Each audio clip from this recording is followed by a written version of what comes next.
Welcome to Everything You Wanted to Know About Catholic Liturgy, but were afraid to ask. My name is Bishop Christopher Coyne, and my answers come out of my time as an instructor in sacred liturgy within a seminary and in my background in liturgy. So what's today's question?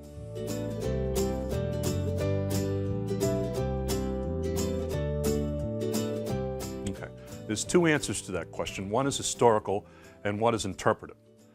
The first is the historical reality that in the ancient time, beginning all the way back to the time of Jesus, the wine that was used in that world was a very thick and heavy wine.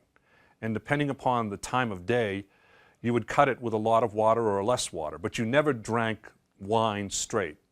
When the cup was prepared, as they would say, a servant or the host or someone would take the cup, pour some wine in, and then add a little bit of water to cut it. So, for example, in the beginning of the day, they would have a lot more water than wine if they were going to drink, so as to avoid drunkenness during the course of the day. But as the day would progress, they might add less wine. And it also depended on the vintage as well. So in the ancient meals of the time, and then, therefore, in the ancient celebration of the Eucharist, they would prepare the cup. You would take the wine and prepare it with a little bit of water so as to cut it. Now, we can see this in all kinds of witnesses, especially, for example, Cyprian of the 3rd century, Saint Cyprian, where in one of his most famous letters, he kind of chastises the Christians for the fact that in the morning they are pouring so much water into the cup that it's not even close to being wine at all. It's just basically diluted wine with mainly water. And he says, he says to them, you're not really celebrating the Eucharist here because you're dealing more with water than with wine. Now, once again, as we move forward in history, this historical reason for cutting the wine with a little bit of water begins to lose its memory, its resonance, and the Church begins to interpret it in allegorical sense.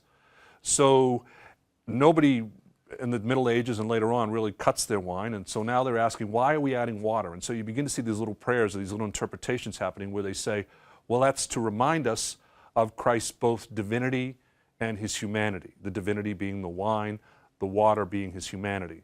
It's also in many ways also connected with, in that kind of interpretation that begins with the story of Christ hanging on the cross, his side being pierced, and blood and water flow from his side. So the sacrificial nature of the Eucharist is reminded in this.